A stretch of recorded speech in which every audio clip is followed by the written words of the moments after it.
recording? Okay. All right. Well, welcome to Cheers, buddy. Cheers, man. Cheers, buddy. All right. Cheers, buddy. So today's episode, we're going to be talking about revision brewing. Mike, show your can. Nice. I'm dirty. What do you got? Citrus Smash? All right. Citrus Slam. All right. And I've got the Disco Ninja. So, Mike, you did some research. I didn't. Why don't you talk a little bit about this brewery? The first time I found out about this brewery was when I was working at the brewery, and I was running the kegging line, and the empty kegs would come in before we put them on the line, before they got cleaned and sanitized and everything else, before they got filled up with the beer. You always got keg collars that come in. So I saw this on a keg collar, and I was just like, I never heard of this brewery before, so I was just like, let me see if I can find it.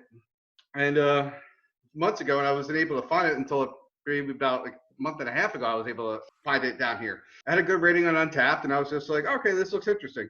They're from I think Sparks, Nevada. They've only been around for a few years. What I've read and what I've see the rankings, their beers are really good. That's why I said I was like interested in trying it. You want me to start or? No, you start. Okay. Clean, nicely carved beer. Very clear. Oh, it smells nice. Smells really nice. Nice like tangerine smell to it.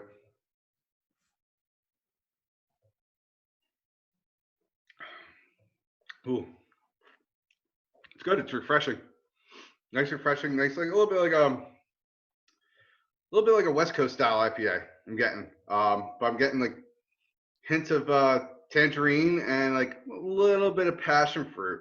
But no, overall, this is actually really, really fucking good. I guess the time I didn't have it. I had it out of the can, but just out of the glass, it's just like I said, I really like the color of it. It doesn't.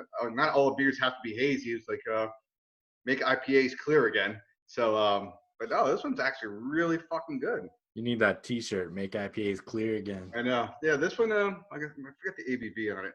6.5. Okay. IBU is 50. It's not bitter. Like give it that bitter beer face. It wasn't like that. It was nice and smooth. It's easy drinker. Nice mouthfeel to it. It's a little soft, but it goes down good. It's overall really, really good, man. I really like this. I would definitely buy this again. Yeah, man. Oh, wow. I would definitely buy another 4-pack. What do you got drinking? All right, so I got Disco Ninja, and it is a Northeast style hazy IPA. Nice. And let's take a look. It's definitely hazy. There's a lot of haze. Yeah. It's nice. Smells really good. I definitely want to say like getting some. You said tangerine before. I don't want to copy that, but I'm getting that, or some kind of like tangerine-y, citrus, almost like those little what are those little like clementine-y kind of? Yeah. I'm getting a little bit of that. I'm sure there's other things, but yeah.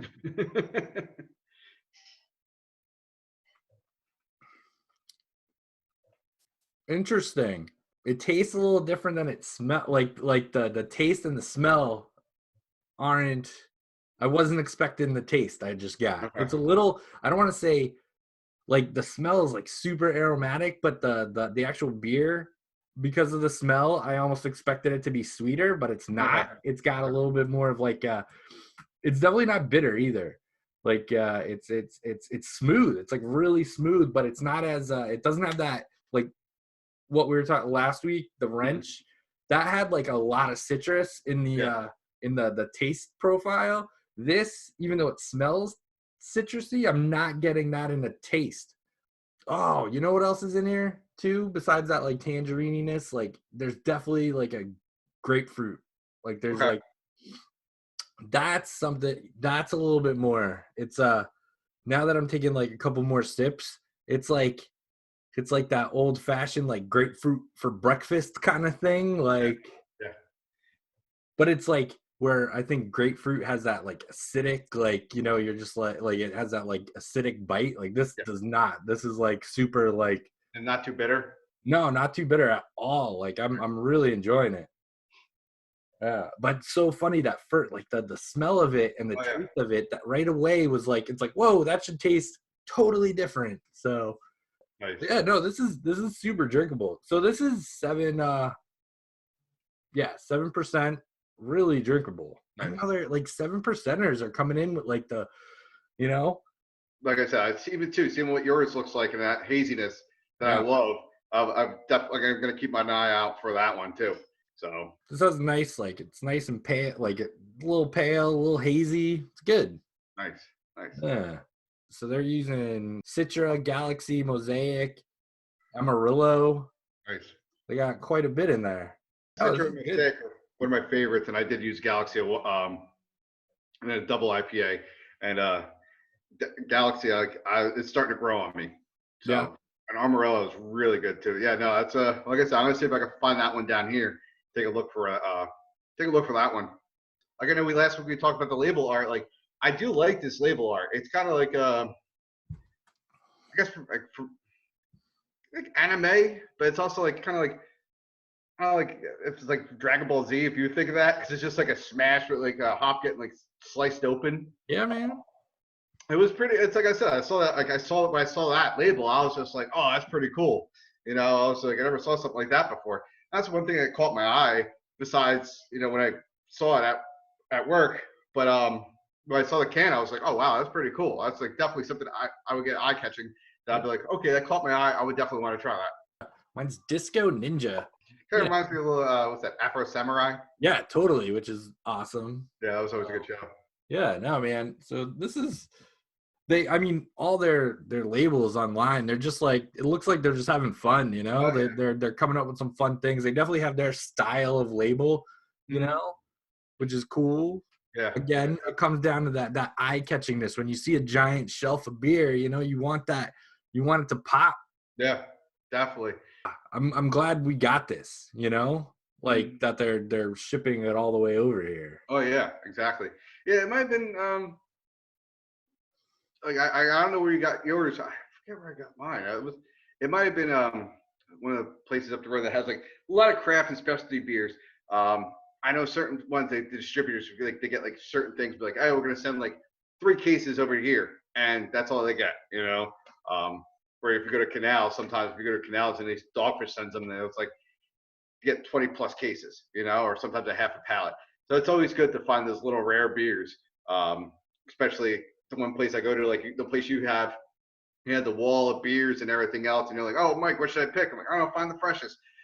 Same thing there. They have a cart, and they always put like the new beers that come in, and I was like, oh, okay, cool. You know, that's why I think I saw this one. And then, like I said, this place I went the other day, and they actually had some single cans of stuff, and I was just like, all right, cool. Like that's what I appreciate it too. Instead of paying $20 for a 4-pack of, you know, from Nightmare Brewing, they had a single can for like $5. I was like, all right, perfect. I'd rather spend $5 for the can to try it, and then instead of spending $20 right now. So, like I said, I think this pack was $14 or $15, but it's worth $14 or $15. Nice. I've just stopped looking at the prices. I'm like, I know it's gonna be between like 14 and like almost $20 or I 40 know, I at know. this point.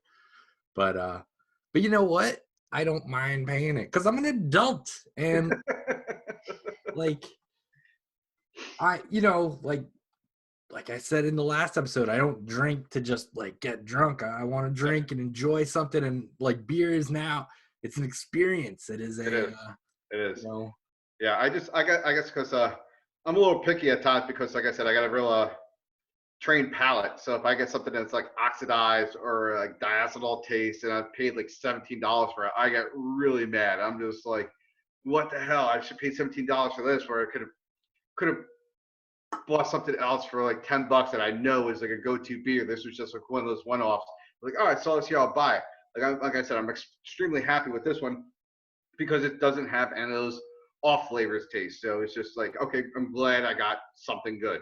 You know, sometimes, like I said, there's so much on the shelf that, you know, it's hit or miss. But like I said, if it's a miss, that's when I get mad. But now it's just because then it's like, I don't know if I want to drink these beers. You know, if I have the first one, it's not good. I'll try the second one. Like, all right, I don't know if I can muscle this down. Then I dump the whole 4-pack down the drain. I'm a beer snob, you know. It's just like I know what I like to drink, and if it's off flavors, I'm just like, I can't drink this. And I just know it in the back of my head. I'm like, I can probably get past it. No, I can't get past this. I can't get past it. You know. When did your beer snobbery really kick in? I feel like it was around when you started drinking Dales.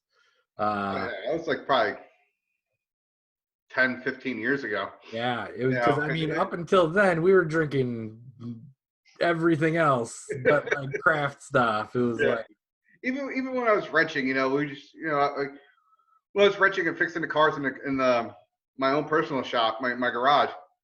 You know, I have like a PBR. You have a PBR. It's just like if something fell in there, some rust fell in it, it wouldn't even matter. It still tastes like crap. But you know, it's just like after a while, it's just I got off of that, and I was just like, I want to start drinking better beer. And I'm happy with what came out. Yeah, it's been about 15 years, and like I said, I'm in the industry for over 5 years, almost 6 years. And after getting like your palate trained at work, and then you can start pulling things out. I'm just like, that's where the whole like beer snob got like 10 times worse for me. So like the past like 3-4 years, it's gotten worse. Where it's just like, so sometimes we go to a brewery in the area, and I order a pint, and I'm like, this is good. All right, cool. I'll have another one. Or I order a pint, and I'm like, this is horrible. I'm like, I'll just leave it there, and they're like, oh, you didn't enjoy it? I'm like, nope, it wasn't good. Like, I'm sorry. I just walk out. You know.